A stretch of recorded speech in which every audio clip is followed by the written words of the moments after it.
नमस्कार, आप सभी दोस्तों का इस YouTube चैनल मौर्य बीज भंडार पर बहुत-बहुत स्वागत है। और आज की इस वीडियो के माध्यम से हम बात करेंगे आलू की एक गंभीर समस्या मूर्छा रोग यानी परपरा रोग के बारे में। इसे हम deficiency of potassium, deficiency of magnesium और डिफिशियंसी ऑफ मैंगनीज इन 3 नामों से जानते हैं। इसके अलावा बहुत स्थानों पर इसे चुर्री रोग इसके अलावा बहुत स्थानों पर इसे चुर्री रोग और बहुत स्थानों पर इसे दोस्तों अर्ली ब्लाइट के सिम्टम भी कहते हैं। हमारे बहुत सारे किसान भाई हैं जिनके खेतों में इस प्रकार की कॉमन समस्याएं देखने को मिलती हैं। और जैसा कि अगर हम बात करें इस साल आलू की फसल में, तो बहुत ही ज़्यादा मात्रा में इस प्रकार की समस्याएं आ चुकी हैं। मैं कई सारे किसानों का ट्रीटमेंट दिन भर करता हूं दोस्तों, तो मैंने देखा है कि अगर 100 किसान हमारे वहाँ आते हैं तो लगभग 70% किसानों के खेतों में इस प्रकार की समस्याएं आती हैं। इसके पहले भी मैंने इस चैनल पर कई सारी वीडियो दोस्तों अपलोड की है, लेकिन इस वीडियो में कुछ नया आपको मिलने वाला है, कुछ नई जानकारी इस वीडियो में हम साझा करेंगे। सबसे पहले हम बात करेंगे इस प्रकार की समस्याएं हमारी फसलों में कब आती हैं। जब हमारी फसल में दोस्तों या तो पोटास की कमी होती है या फिर दोस्तों मैग्नीशियम की कमी होती है, तब हमारी फसलों में इस प्रकार की समस्याएं आती हैं। इसके कई सारे रीजन हो सकते हैं दोस्तों, जैसे कि आपकी मिट्टी में जो जड़ है उसका सड़न का ज़्यादा होना, जिससे जो पौधा है वो पोटास को आसानी से एब्जॉर्ब ना कर पा रहा हो।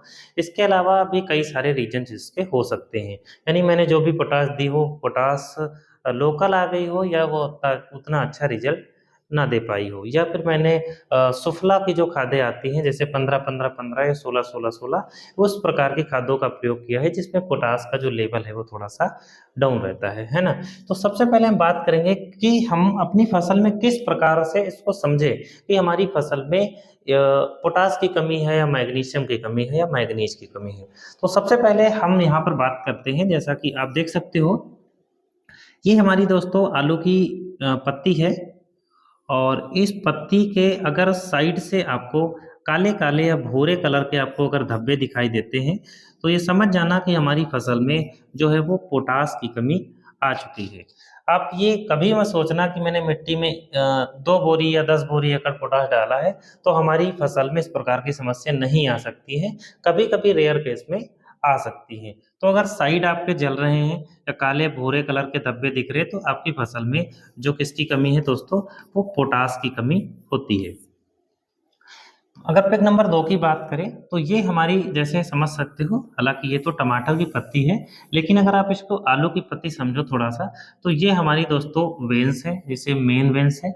और इससे कई सारी छोटी छोटी हमें जो वेन्स है वो देखने को मिल रही होंगी यहाँ पे, है ना। तो दोस्तों अगर एक वेन्स और जैसे एक वेंस ये हुई और एक वेंस ये हुई, अगर इन दो वेंस के बीच यानी नसों के बीच अगर भूरे या काले कलर के अगर हमें पैचेज यानी धब्बे दिखाई देते हैं, तो आप ये समझ जाना कि हमारी फसल में जो है वो मैग्नीशियम की डिफिशियंसी हो चुकी है, यानी हमारी फसल में मैग्नीशियम की कमी जो है वो आ चुकी है। इन 2 कारणों की वजह से ही हमारी फसल में मूर्छा, परपरा, चुर्री रोग आता है ना। अब हम बात करेंगे कि किस प्रकार से हम इसको कंट्रोल कर सकते हैं। देखिए, इस समय मिट्टी के माध्यम से देने से हमें कुछ नहीं होने वाला है, क्योंकि मिट्टी से लेने में पौधा थोड़ा सा समय लेगा, इसलिए हम स्प्रे के माध्यम से ही इसको कंट्रोल करेंगे। तो चलिए कुछ प्रोडक्ट के बारे में हम बात करेंगे। ये वो प्रोडक्ट है जो वास्तव में मैं अपने किसानों को रिकमेंड करता हूँ, दुकान पर देता हूँ। बहुत अच्छे रिजल्ट इसके जो है हमें देखने को मिल जाते हैं। जिसमें हमारा जो सबसे पहला प्रोडक्ट है दोस्तों वो है ऊर्जा पोटास 346। ये धर्मज कंपनी का आपको देखने को मिलता है। बहुत ही अच्छी क्वालिटी है दोस्तों इसके अंदर। और इसके डोज की बात करें तो इसका डोज आपको 90 ग्राम प्रति एकड़ के हिसाब से लेना चाहिए।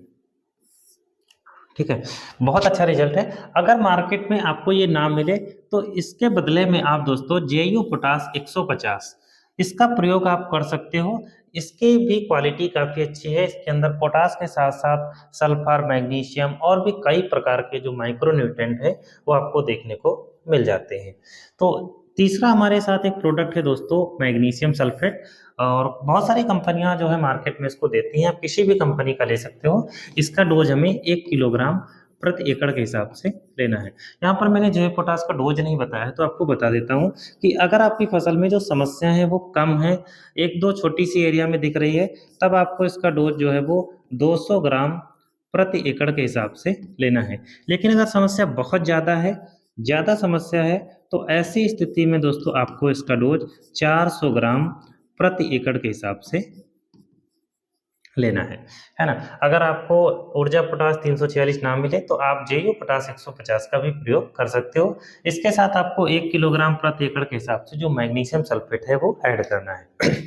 अब बात करेंगे कि कुछ किसान भाई से अर्ली ब्लाइट के सिम्टम भी कहते हैं, तो हम इसमें अर्ली ब्लाइट के सिम्टम पर भी थोड़ा सा काम करेंगे।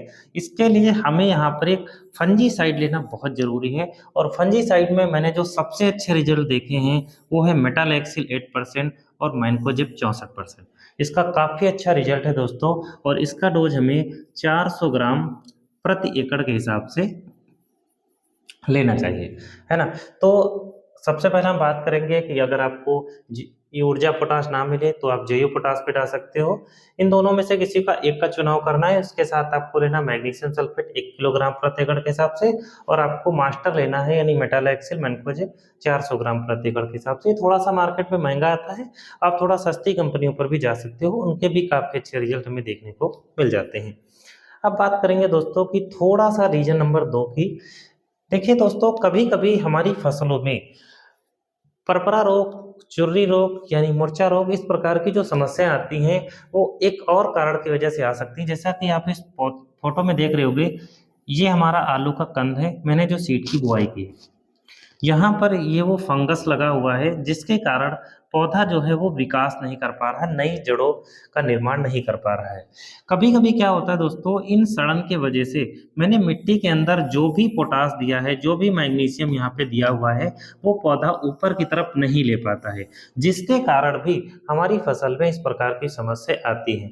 तो इसका निदान अगर हम करेंगे तो 50 से 60% समस्याएं जो है वो ऑटोमेटिकली सही हो जाएंगी। तो इसके लिए दोस्तों हम क्या कर सकते हैं, इसमें एक सिस्टेमिक फंजीसाइड ले सकते हैं, एजॉक्सिस्ट्रोबिन और डाइफेनोकोनाजोल।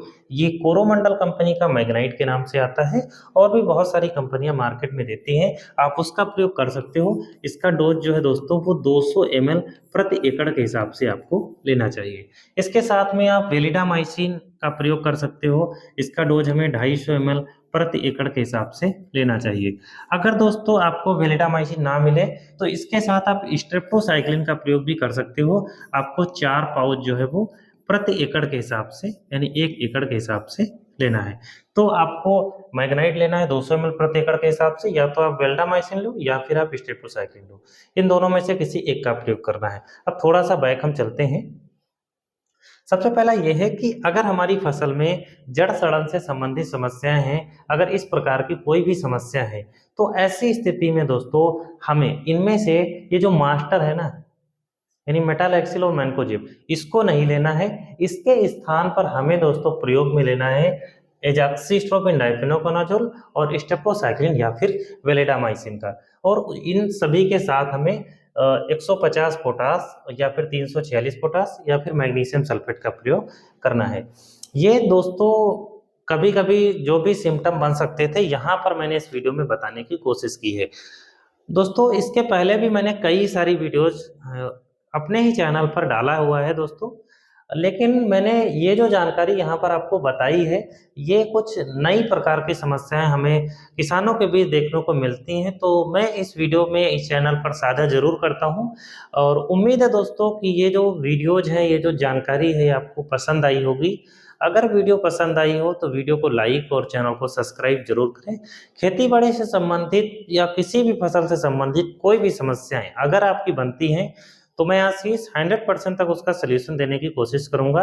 आप अपनी समस्या को या तो कमेंट बॉक्स में कमेंट कीजिए, या फिर मैंने व्हाट्सएप ग्रुप बना रखा है, आप उससे ज्वाइन हो सकते हो। किसी न किसी माध्यम से, चाहे वो वीडियो के माध्यम से हो, चाहे वो कमेंट के माध्यम से हो, मैं आपकी समस्याओं को 100% निदान करने की कोशिश करूंगा। फिर मिलते हैं दोस्तों नेक्स्ट वीडियो के साथ। थैंक यू दोस्तों, थैंक यू।